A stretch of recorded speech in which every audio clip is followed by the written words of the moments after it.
लूका 15:20।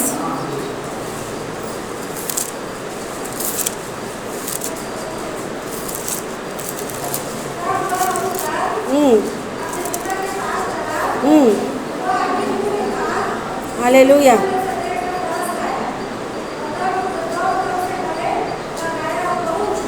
Hallelujah. देखिए आज fathers day है तो एक हम आत्मिक पिता को भी देखेंगे। एक सब हम सब के पास एक पिता है ना, शरीर में भी। यदि तो उस पिता को भी हम लोग क्या करेंगे, जान सकते हैं। एक पिता के अंदर क्या है, पहले हम देखेंगे फर्स्ट में कि पिता के अंदर एक प्रेम रहता है, करुणा रहता है, अपने बच्चे के प्रति एक मतलब अलग ही दया रहता है।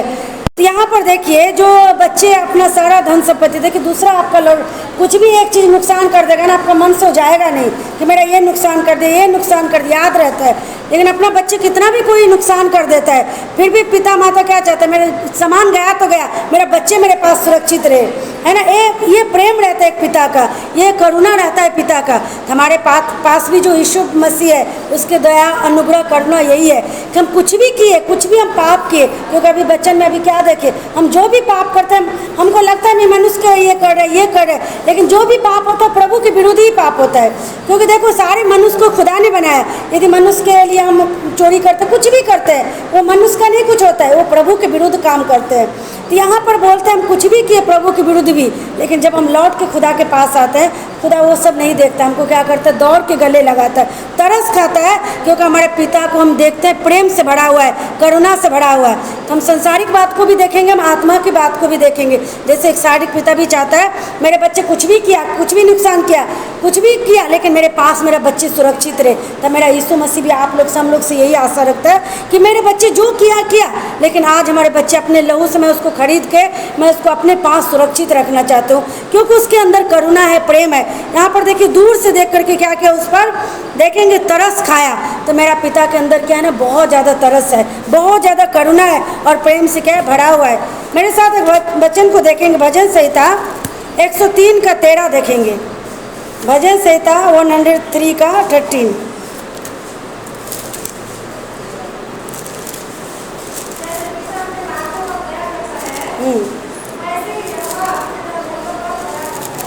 हालेलुया। यहाँ पर लिखा है जो जैसे पिता क्या करता है वैसे यहोवा भी दया करता है। जैसे एक पिता अपने बालकों उस पर क्या करता है, दया करता है। देखिए एक पिता का प्रेम, पिता का डांटना और मतलब जो आपको प्रेम नहीं करता उसका डांटना अलग होता है। पिता का डांटना हमेशा आपको आगे बढ़ाने के लिए होता है, आपकी उन्नति करने के लिए होता है। लेकिन संसार के जो आपको पिता नहीं है, वो जो आपको डांटता है आपको नीचा गिराने के लिए, आपको लज्जित करने के लिए, आपको मजाक उड़ाने के लिए। लेकिन पिता कभी अपने बच्चे का मजाक नहीं उड़ा। अभी देखो आप कलीसिया में आए, अब हम लोग का आप बच्चे हैं, हम लोग का आप भाई बहन है, मैं आपको भले ही डांटूँ चाहे कुछ भी करूँ, लेकिन आपको दूसरे लोग कोई बोलेगा तो मैं खड़े हो जाऊँगी। क्यों बोलेंगे, नहीं मेरा कलीसिया को सबसे अच्छा है। यदि किसी के बारे में बोलेगा तो क्या बोलेंगे, नहीं वो मेरा भाई है सबसे अच्छा है, मेरा बहन सबसे अच्छा है। अपना माता पिता जो रहता है ना, पिता जो रहता है ना, अपने बच्चे पर दया करता है और उसको डांटता भी है, उसको ताड़ना भी करता है, तो उसको उन्नति करने के लिए। लेकिन शैतान का ताड़ना आता है तो क्या आता है, उसको नीचे गिराने के लिए, हानि करने के लिए। लेकिन एक पिता का ताड़ना अलग होता है। तो पिता अपने बच्चे पर दया करता है और वैसे ही यहोवा भी, हम यीशु का भी क्या है, संतान है। जैसे एक संसारिक पिता अपने बच्चे पर दया करता है, वैसे मेरा आत्मिक पिता भी अपने बच्चे पर हमेशा करुणा करता है। तो भाई बहन कभी मत सोचिए कि मेरे जीवन में ये हो गया अब क्या होगा, नहीं, कुछ भी हुआ पिता आप पर दया करेगा, आप पर करुणा करेगा। आप कितना भी कुछ, उड़ाव पुत्र को हम याद करेंगे, कितना सब कुछ करके चला गया, पिता उस पर दया किया, करुणा किया, दूर से देख के तरस खाया। तो आपके जीवन में, हमारे जीवन में कुछ भी हुआ है, लेकिन आप दौड़ के आइए अपना पिता के पास, खुदा आपको गले से लगाएगा, आप पर प्रेम और तरस खाएगा। मेरे साथ एक वचन को देखेंगे, नीति वचन 3:12, नीति वचन 3:12।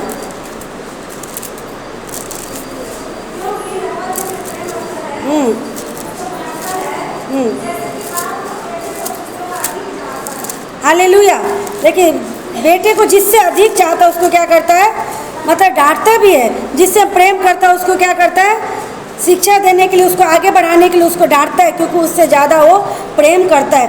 अब देखो हम यदि हमारे दोनों बच्चे झगड़ा किया है, मेरा बच्चा भी है, मेरा पड़ोसी का बच्चा भी है, लेकिन हम पड़ोसी के बच्चे को किस नज़र से डांटते हैं, गुस्सा से डांटते हैं, उस पर दया करके नहीं डांटते तूने मेरे बच्चे के साथ ऐसा किया, लेकिन अपने बच्चे को डांटते हैं एक प्रेम के साथ हम डांटते हैं, उसके ऊपर हम तरस भी खाते हैं। तो हमारा डांटना, एक पिता जिससे प्रेम करते हैं उसको डांटता भी है ना, उसके लिए वो ज़्यादा प्रेम करते हैं, इसके लिए डांटता है ताकि वो गलत चीज़ जो आज कर रहे हैं ना कल वो ना करे।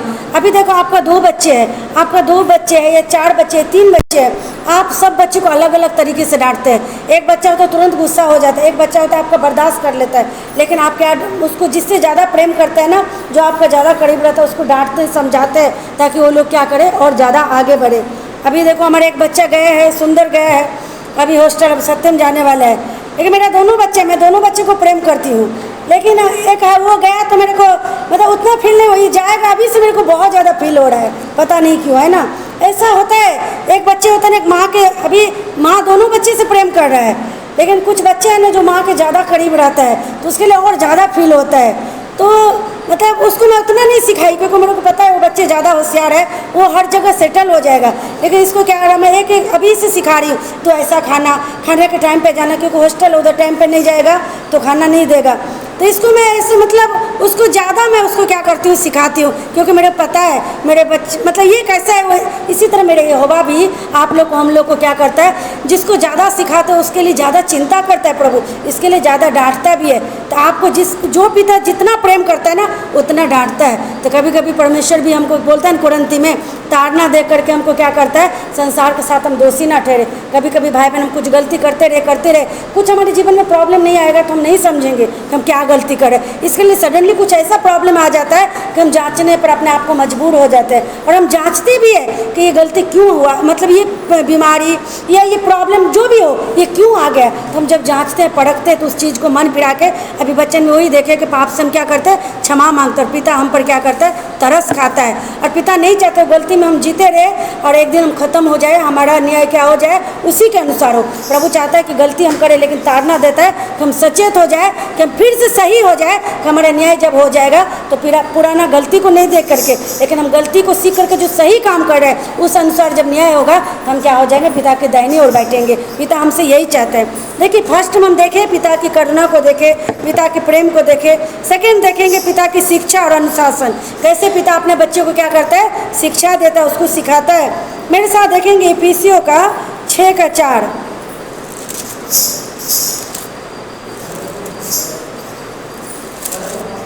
इफिसियों का 6:4 देखेंगे।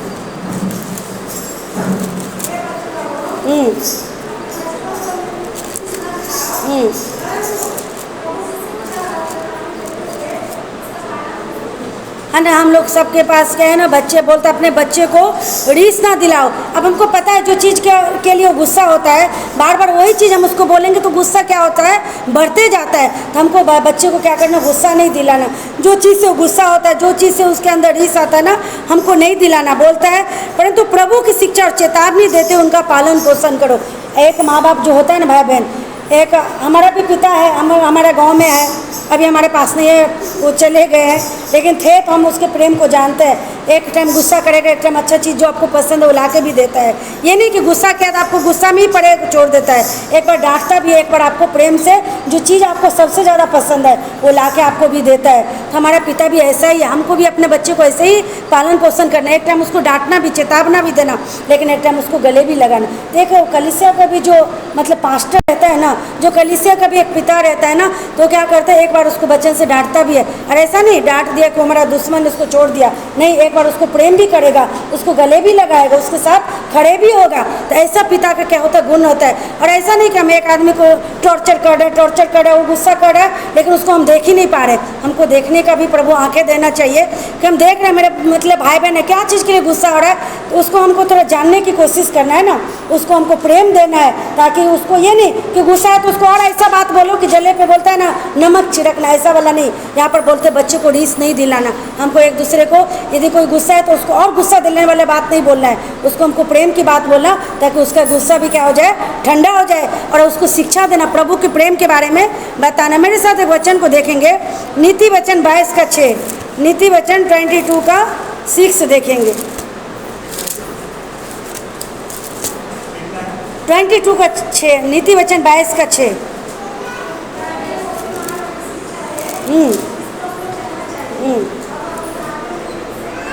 हालेलुया। चर्च में, कलीसिया में ऐसा शिक्षा होना चाहिए भाई बहन। हमारा देखो, हम जब कुछ भी वचन बोलते हैं ना तो लड़के को उसी, तो ये हम अपने लड़के के लिए, आप सब क्या है, लड़के हैं प्रभु का, बच्चे हैं, तो बोलता है ऐसा शिक्षा दे कि वो क्या करे, बुढ़ापे में भी उसके जीवन से नहीं हटे। देखो, हमेशा बच्चन से हमको क्या करना है, एक दूसरे को उत्साहित करना, बच्चन से हमको सिखाना।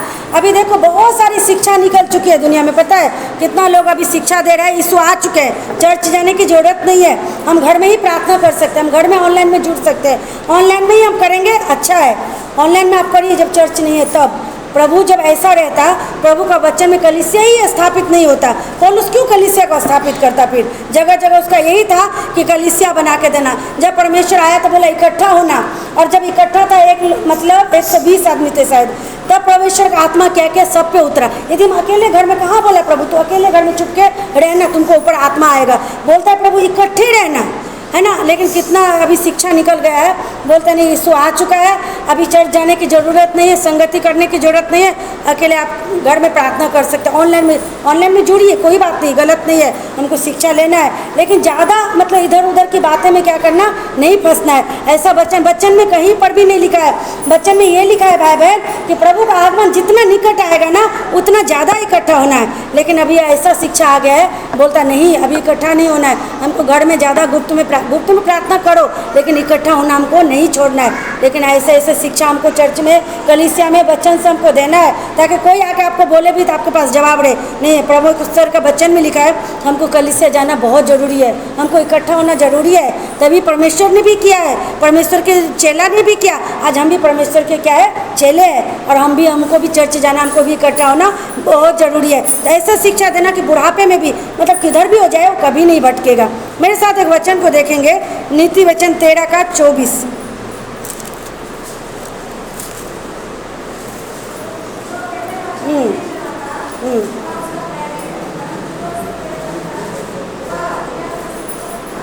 हालेलुया।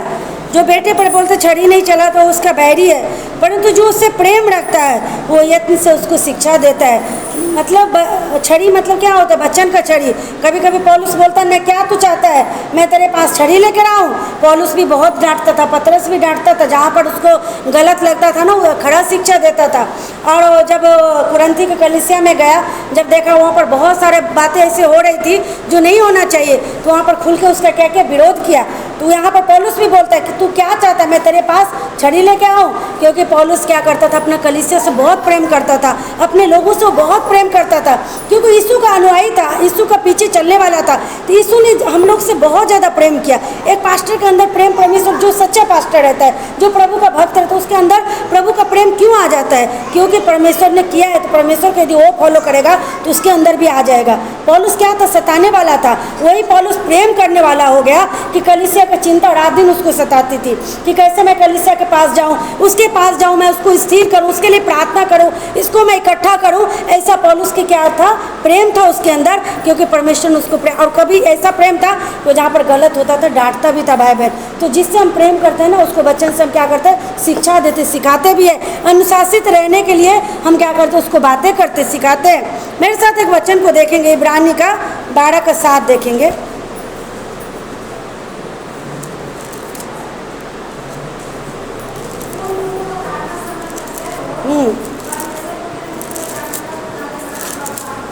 Hallelujah, hallelujah. ये दुख को ताड़ना समझ कर सह लो। अय्यूब क्या कहता भाई बहन, कुछ पाप नहीं किया था, कुछ गलत नहीं किया था, लेकिन परमेश्वर का कुछ योजना था उसके जीवन में। आज मैं अय्यूब के बारे में ही बताना चाहती थी, बहुत सारी चीज़ें बताऊंगी मैं नेक्स्ट संडे। लेकिन अय्यूब कुछ भी गलत नहीं किया था, पौलुस कुछ भी गलत नहीं किया था भाई बहन। जब पौलुस प्रभु के पास आया ना, बहुत अच्छा जीवन जिया, लेकिन उसके जीवन में भी ताड़नाएँ आई।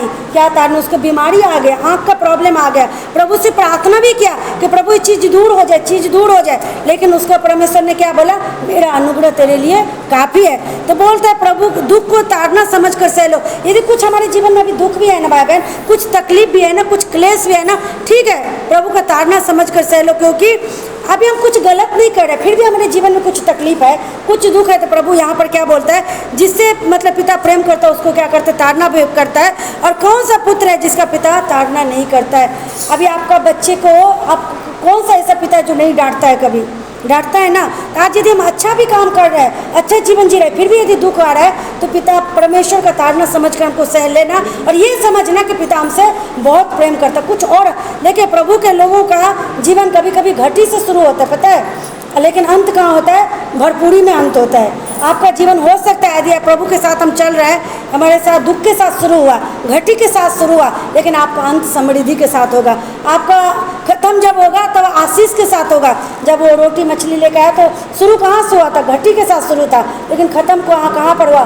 भरपूरी के साथ। जब परमेश्वर, तो आज हमारे जीवन में भी यदि कुछ दुख है तो उसको ताड़ना समझ के यदि हम सह रहे हैं ना, तो हमारा उसके बाद जो परिणाम आएगा ना, जो रिजल्ट आएगा ना, बहुत अच्छा आएगा। जैसे अय्यूब क्या क्या, वो दुख को, उसको कुछ भी गलत नहीं किया था, लेकिन ताड़ना समझ के ठीक है प्रभु ने दिया, प्रभु ने लिया, बहुत मतलब बड़ी बात होता है बोलना, लेकिन उसने बोला, उसने इस चीज़ को भी लिया कि प्रभु ने दिया, प्रभु ने लिया, लेकिन परमेश्वर उसके बदले में उसको बहुत सारी आशीष दिया। तो आज हमारे जीवन में कहीं पर भी हम कमज़ोर है, कहीं पर भी दुख है, इसको प्रभु का ये समझ के सह लीजिए, प्रभु उसके बदले में आपको क्या करेगा? आशीष जरूर देगा। मेरे साथ देखेंगे, एक परमेश्वर के अंदर, पिता के अंदर क्या रहता है? ईमानदारी रहता है। मेरे साथ नीति वचन 20 का 7 देखेंगे। 20 नीति वचन 20 का 7, 20 का 7।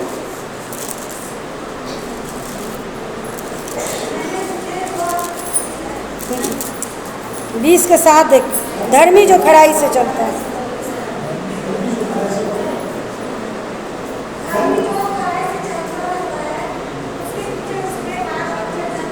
हालेलुया।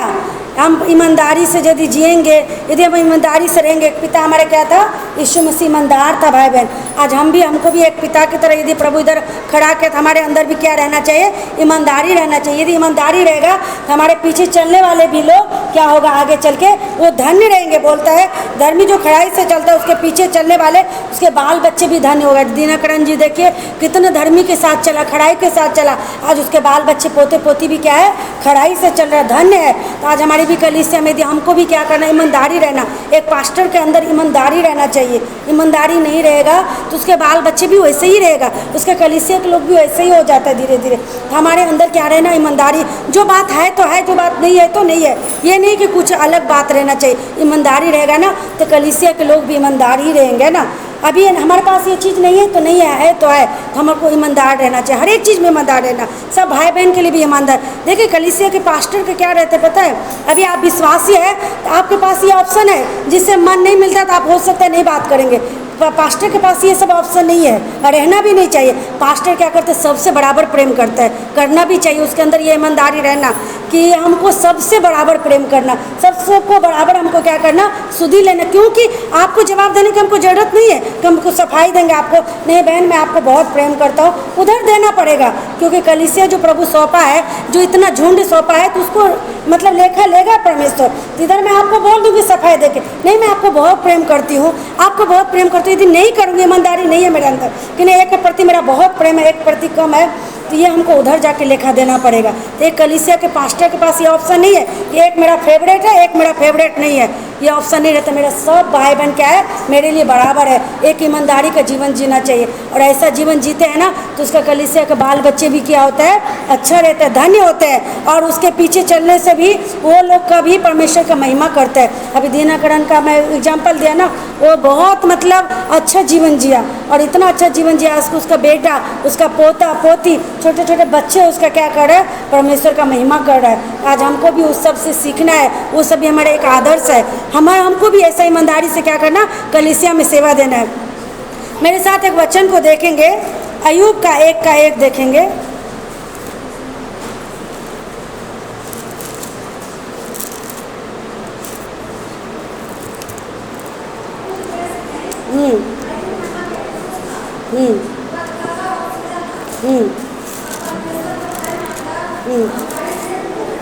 हालेलुया। वो क्या था?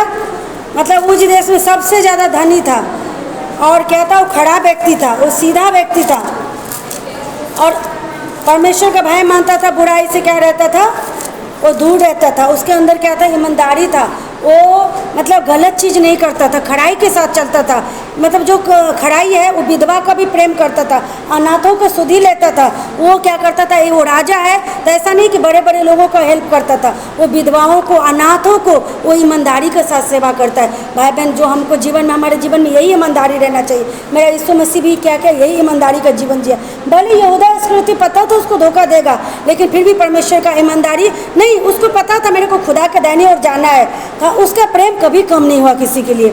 चाहे पतरस है, हाँ उसमें चेला था जो उसको ज़्यादा, कोई चेला ज़्यादा प्रेम करता था, उसको ज़्यादा करीब। प्रभु का प्रेम सबके लिए बराबर था, लेकिन चेला का प्रेम बराबर नहीं था। कोई चेला प्रभु को ज़्यादा प्रेम करता था। यूहन्ना इतना प्रेम करता था कि उसको छाती पे सर रख के सोता था। प्रभु का प्रेम सेम था, चेला का प्रेम सेम नहीं था। यहूदा इस्करियोती का प्रेम उधर देखिए, उसको चोरी करने पे ध्यान था। पतरस का प्रेम एक उत्साही था, लेकिन यूहन्ना का प्रेम क्या बोलता है, उस सबसे ज़्यादा क्या करता था। आज हम भी, परमेश्वर सबसे प्रेम किया, लेकिन आप कितना प्रेम करते हैं आज हमके ऊपर डिपेंड है। आप जितना देखिए, आप हमारा मसीह के लोगों का गवाही क्या रहता है, ये हमारा परमेश्वर है। और बोलता है पर्सनली मैं उसको जानता हूँ, ये व्यक्तिगत मैं जानता हूँ। तो व्यक्तिगत कब जानेंगे किसको, जब उसके ज़्यादा करीब रहेंगे तब तो आप उसको व्यक्तिगत जानेंगे। आपको हमको क्या करना चाहिए, प्रभु सबसे प्रेम बराबर करता है, लेकिन हमारा प्रेम कम हो जाता है, इसके लिए उस लेवल तक हम प्रभु को नहीं जान पाते। आप यदि जितना प्रभु के करीब जाएंगे तो प्रभु को उतना आप क्या करेंगे भाई बहन, जानेंगे। प्रभु का प्रेम किसी के लिए यहाँ पर अय्यूब क्या था, खड़ा था, सीधा था, ईमानदार था। वो अपने बच्चों को क्या करता था, समान प्रेम करता था, उसके लिए वो क्या करता था, होम बलि चढ़ाता था। लेकिन एक टाइम आया कि उसके बच्चे लोग चले गए, लेकिन चले गए तो परमेश्वर फिर से उसको दिया, फिर से उसको क्या क्या लौटाया बच्चे को, धन संपत्ति के साथ साथ उसको बच्चे भी आया। जितना बच्चे था उसको फिर से परमेश्वर ने क्या क्या दिया। मेरे साथ एक वचन को देखेंगे, नीति वचन 14 का 26, नीति वचन 14 का 26 देखेंगे।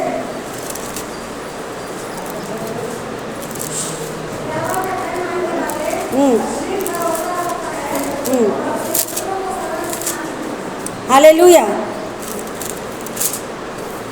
बोलता है यहोवा के भय मानने वाले को दृढ़ भरोसा होता है। जो ईमानदारी का जीवन जिएगा ना, उसको डर नहीं रहता है उसके अंदर क्या रहता है, दृढ़ भरोसा रखता है। और बोलता है और उसके पुत्रों को शरण स्थान मिलता है। दानियल क्या था, गलत नहीं किया था। जब दानियल बच के निकला, जब दारा राजा ने बोला कि हे जीवते परमेश्वर के दास, क्या तुमको परमेश्वर ने बचा लिया, तो क्या बोला, हाँ पर हमको बचा लिया, क्योंकि मैं आपके सामने भी निर्दोष था, आपके लिए कुछ गलत नहीं किया, प्रभु के सामने भी क्या था, मैं निर्दोष था। तो आज हमारे अंदर भी भाई बहन क्या रहना चाहिए, ईमानदारी रहना। जब शेर के मांद में डाला जाएगा अकेले ही जाना पड़ेगा, पता है, अकेले जाना पड़ा। उसका ईमानदारी ने उसको क्या किया, वहाँ से बचा के निकला। यदि मैं ईमानदारी का जीवन जी रहा हूँ तो इसका आशीष हमको ही मिलेगा। मेरा यीशु ईमानदार थे, वो बहुत ज़्यादा ईमानदार थे, सबके लिए ईमानदारी का साथ वो चला। तो आज हमारे भी जीवन में भाई बहन क्या रहना चाहिए, एक ईमानदार रहना चाहिए, क्योंकि परमेश्वर का गुण से हम क्या करते हैं, हम अपने सीखते हैं। क्योंकि दानियल वहाँ पर बोलता है, दानियल के लिए चुगली का आया, दानियल को देखो तकलीफ में दिया, उसको शेर के मांद में डाल दिया, लेकिन उसका मुंह से क्या निकला, हाँ परमेश्वर ने मुझे बचा लिया। क्यों? क्योंकि तेरे लिए मैं कुछ गलत नहीं किया था और परमेश्वर के लिए भी कुछ गलत। तो आपके लिए कोई चुगली भी करेगा, कोई गिराने की कोशिश भी करेगा, कुछ भी करेगा, लेकिन शैतान क्या क्या अय्यूब को कितना कोशिश करके उसको जीवन में बीमारी लाया, संपत्ति को चला गया, लेकिन वो जो ईमानदार था उसके जीवन में डबल पाया। और अय्यूब का नाम आज देखिए हम लोग कैसा करके लेते हैं, एक अच्छे तरीके से लेते, विश्वास के मतलब कितना खराब व्यक्ति था। आज हमारे भी जीवन में कितना भी शैतान आपको कोशिश करे, गिराने की करे, चुगली करे, लेकिन आप ईमानदार रहेंगे, शेर के मांद में जाने दीजिए, कुछ हानि से गुजरने दीजिए, परमेश्वर आपको डबल आशीष देगा। भाई बहन, हमको क्या करना, डगमगाना नहीं है। मेरे साथ एक वचन और देखेंगे, गिनती का 6 का 24 से लेकर 26 तक देखेंगे। एक पिता क्या करता है, अपने बच्चे को आशीष देता है और सुरक्षा भी देता है।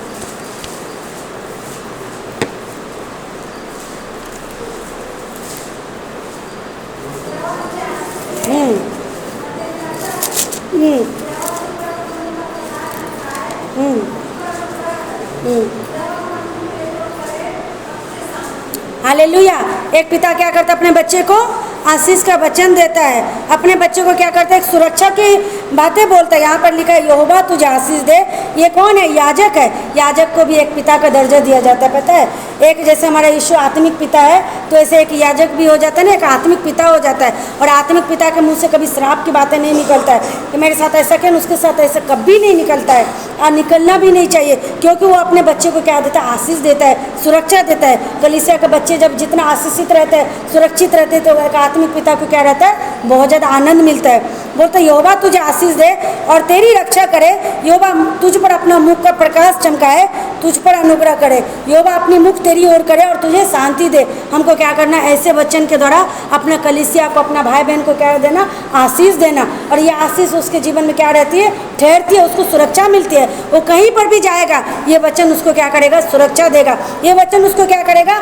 आशीष देगा। तो याजक के मुंह से हमेशा आशीष का वचन निकलता है, श्राप की वचन नहीं निकलता है। अभी देखेंगे पुराना नियम में क्या लिखा है? श्राप का वचन, आशीष का वचन। लेकिन कहाँ पर याजक के मुंह से निकला श्राप का वचन? नहीं निकला। वो बस चेतावनी के लिए बोला है कि ऐसा करने से ऐसा होता है, ऐसा करने से ऐसा होता है। लेकिन याजक के मुंह से कभी भी चाहिए उसको। देखिए मूसा जब लेके आया, इतना लोग उसको, अभी एक पास्टर का सबसे ज़्यादा जिम्मेदारी क्या होता है?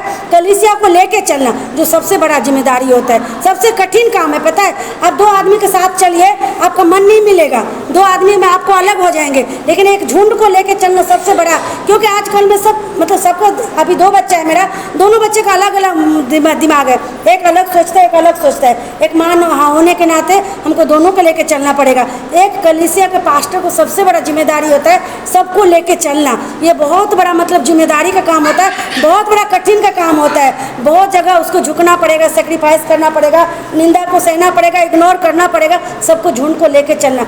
आप भाई बहन सोचिए, मैं 4 आदमी के साथ संगति करेंगे, आप नहीं मिलेगा मन। वो ऐसा बोलते हैं। एक पास्टर क्या करते? सबको लेके चलता है। उसको परमेश्वर ने क्या देता है? जिम्मेदारी दिया है। तो एक मूसा भी क्या करता था? सबको लेके चलता था। वो कितना भी गलती करता था, श्राप नहीं देता था। वो जाके परमेश्वर को बोलता था, देख प्रभु तेरा और लोग है, मेरे साथ ऐसा व्यवहार करे। लेकिन उसके मुंह से श्राप नहीं निकलता था। एक मूसा इतना लोगों को निकला। तो आज याजक के मुंह से भी कभी श्राप नहीं निकलना चाहिए, कभी उसके मुंह से नहीं। वो इतना लोगों को, भेड़ को लेके चल रहा है, इतना भीड़ को लेके चल रहा है, लेकिन उसको तकलीफ होता था जब सब लोग उस पर चढ़ जाते थे, तो प्रभु के पास जाते थे, प्रभु को बोलते थे, लेकिन मुंह से श्राप नहीं निकलता था। परमेश्वर उसको दंड दिया, लेकिन याजक नहीं कभी बोला तू इधर ढेर हो जाएगा। तो मैं यहाँ तक हारून जब गलत किया, उसके लिए वो जाकर वो प्रेयर किया, परमेश्वर से मध्यस्थता किया। तो आज पास्टर का भी ऐसा ही गुण रहना चाहिए। ये नहीं कि कुछ कोई गलत करे तो उसके अंदर श्राप आ जाए, दे दे कि वो मेरा बात नहीं सुना इसके लिए ऐसा हो गया, या मेरे को नहीं मान रहा है नहीं इसके लिए ऐसा हो गया, मेरे से बात नहीं कर रहा नहीं इसके लिए ऐसा हो गया, मेरे को घर नहीं बुला रहा है, ऐसा नहीं हो। पास्टर के मुँह से हमेशा आशीष का वचन भाई बहन निकलना चाहिए, सुरक्षा का वचन क्या रहना निकलना चाहिए। क्योंकि मूसा से भी हम देखेंगे कभी वो श्राप नहीं दिया कि तुम्हारे साथ ऐसा हो जाएगा, तू जंगल में ढेर हो जाएगा, तू उधर कनान देश नहीं जाएगा, नहीं। वो परमेश्वर ने उसे दंड दिया, लेकिन मूसा अपने मुंह से क्या क्या नहीं निकाला। एक याजक का भी स्वभाव होता है अपने मुंह से श्राप कभी नहीं देना। एक आत्मिक माता पिता घर में भी आपका बच्चे, तो अपने बच्चे को भी गलती से भी भाई बहन कभी श्राप नहीं देना कि देख तू मेरा बात नहीं सुन रहा, ऐसा कभी नहीं बोलना। क्योंकि आपके मुख में परमेश्वर ने जीवन दिया, आपको बहुत तकलीफ हो रहा है। क्योंकि देखिए कभी कभी बच्चे भी बहुत टॉर्चर करते हैं, ऐसा नहीं कि नहीं करते हैं, आपका बात नहीं सुनते, इरिटेट कर देते हैं, बहुत गुस्सा तकलीफ हो जाता है। कभी कभी बच्चे की वजह से आंसू भी आ जाता है। पता है आपका बच्चे जब आपको बात नहीं सुनता है ना, कभी कभी रोना आ जाता है घर में। लेकिन उस बात को लिए भी हमको बच्चे को कुछ गलत शब्द नहीं बोलना, प्रभु से बोलना कि प्रभु मेरे बच्चे को ज्ञान बुद्धि समझ दे, ताकि ये चीज़ जो कर रहा है जिससे मेरे को दुख हो रहा है ये चीज़ ना करे परमेश्वर, है ना। हम उसको आशीष देना, सुरक्षा करना, क्योंकि वो आपका बच्चा, आपको परमेश्वर इसीलिए ठहराया, एक याजक बनाया है कि परमेश्वर आप क्या करें, लोगों को, अपने बच्चों को आशीष दे। मेरे साथ एक वचन देखेंगे उत्पत्ति का 49 का 28, उत्पत्ति 49 का 28 देखेंगे। 49 का 28 उत्पत्ति।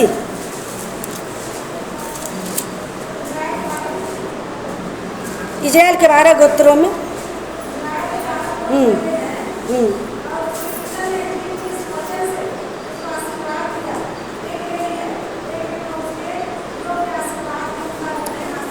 हालेलुया। जब याकूब क्या था, मरने पर था, तो क्या क्या 12 गोत्रों को, अपने 12 बच्चों को क्या दिया, आशीर्वाद दिया। बोलते हैं जिस जिस बच्चन से उसको आशीर्वाद दिया वे यही है, एक एक को उसके योग आशीर्वाद के अनुसार उसे आशीर्वाद मिला। हमको क्या करना, याकूब भी आशीर्वाद दिया। यूसुफ भी मरने पर था ना, तो अपना पुत्र को क्या दिया, आशीर्वाद दिया।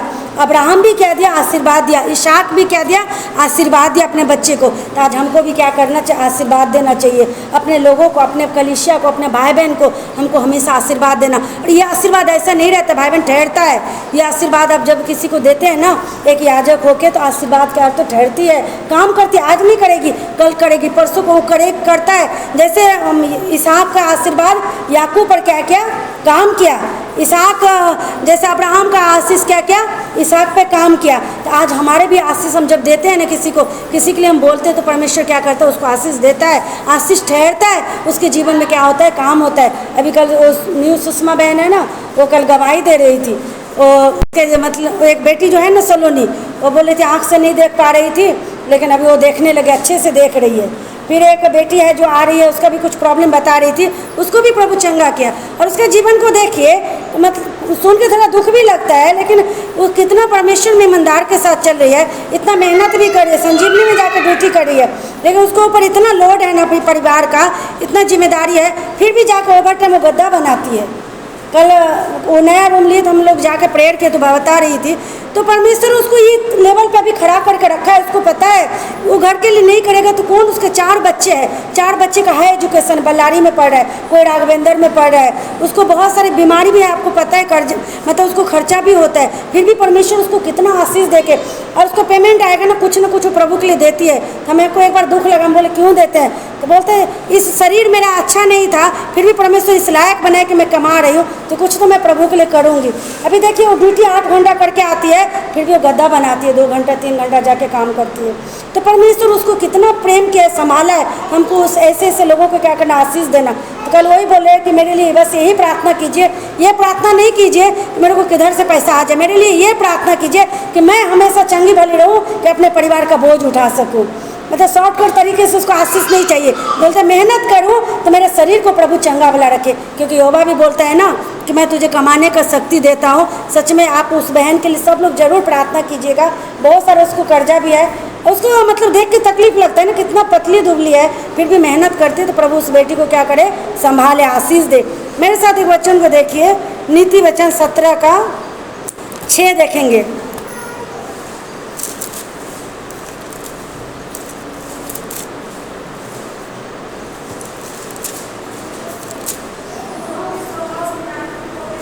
हाँ, हालेलुया। जब आप ईमानदारी में चलेंगे तो आप किसको देखेंगे, अपने पोता पोती तक को भी देखेंगे। पता है जब अय्यूब जो दीर्घायु का जीवन जिया, बहुत दिन तक जिया, मनस्से भी बहुत पुराने नियम में आप देखिए बहुत दिन तक जिया। आज भी हम लोग क्या करेंगे, यदि ईमानदारी खड़ाई के साथ प्रभु में चलेंगे तो हम क्या करेंगे, नाती पोते को भी देखेंगे। बोलते बूढ़ों की सेवा शोभा उसकी नाती पोते और उसके बाल बच्चे की शोभा उनके माता पिता है। मतलब सब हमारे पास रहेगा, हमारा माता पिता भी रहेगा, हम नाती पोते तक को भी देखने पाएंगे। परमेश्वर हमको आपको क्या करेगा, आशीष देगा। जब अभी ईमानदार अभी बोलता है, जो ज़्यादा जीवन की इच्छा रखता है वो क्या करे, अपने जीव को क्या करे, बुराई करने से रोक के रखे पृथ्वी पर, वो बहुत दिन तक जीवित रहेगा। तो और यदि दुष्ट लोग जिएगा तो श्रापित होके जिएगा, लेकिन धर्मी लोग जो जिएगा ना, आशीष होके जिएगा। वो पेड़ लगाएगा, वो खाएगा, वो नाती पोते को देखेगा, वो घर बनाएगा, उसमें रहेगा। क्यों बोलता है धन यहोवा की ओर से मिलता है, क्योंकि धन यहोवा की ओर से ही मिलता है। लेकिन आप बोलेंगे जिसके जीवन में प्रभु ने, उसको भी तो बहुत धन मिलता है। यहाँ तक तो मेरे से ज़्यादा धनवान है, किसी का 1 लाख सैलरी है, किसी का 2 लाख सैलरी है, लेकिन उसके साथ आनंद नहीं रहता भाई बहन। यदि मेरे साथ 10,000 ही पेमेंट है, यदि 20,000 ही है, तो उसका कमाई हम खा पाएंगे, उसका हमको परमेश्वर उसमें आशीष देगा, चैन देगा, शांति देगा। लेकिन यही धन यदि दुष्ट को भी मिलता है ना,